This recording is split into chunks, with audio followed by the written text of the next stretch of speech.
వికారాబాద్ జిల్లా పరిగిలో రోడ్డు ప్రమాదం జరిగింది. చింతల్ చెరువు సమీపంలో వేగంగా వస్తున్న కారు, బొలెరో వాహనం ఎదురెదురుగా ఢీకొన్నాయి. ఈ ప్రమాదంలో 2 చనిపోయారు, మరో 3కి గాయాలయ్యాయి. గాయపడ్డ వారిని స్థానికులు ఆసుపత్రికి తరలించారు. మృతులు ఐనాపూర్కు చెందిన వ్యక్తులుగా పోలీసులు గుర్తించారు. చిట్లపల్లి దర్గాకు వెళ్లి తిరిగొస్తుండగా ఈ ప్రమాదం జరిగింది. ఈ ప్రమాదంపై పోలీసులు కేసు నమోదు చేసి దర్యాప్తు చేపట్టారు.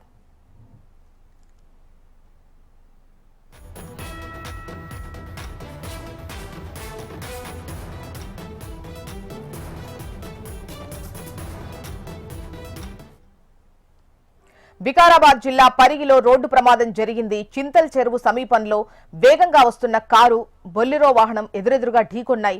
ఈ ప్రమాదంలో 3 చనిపోయారు, మరో 3కి గాయాలయ్యాయి. గాయపడ్డ వారిని స్థానికులు ఆసుపత్రికి తరలించారు. మృతులు ఐనాపూర్కు చెందిన వ్యక్తులుగా పోలీసులు గుర్తించారు.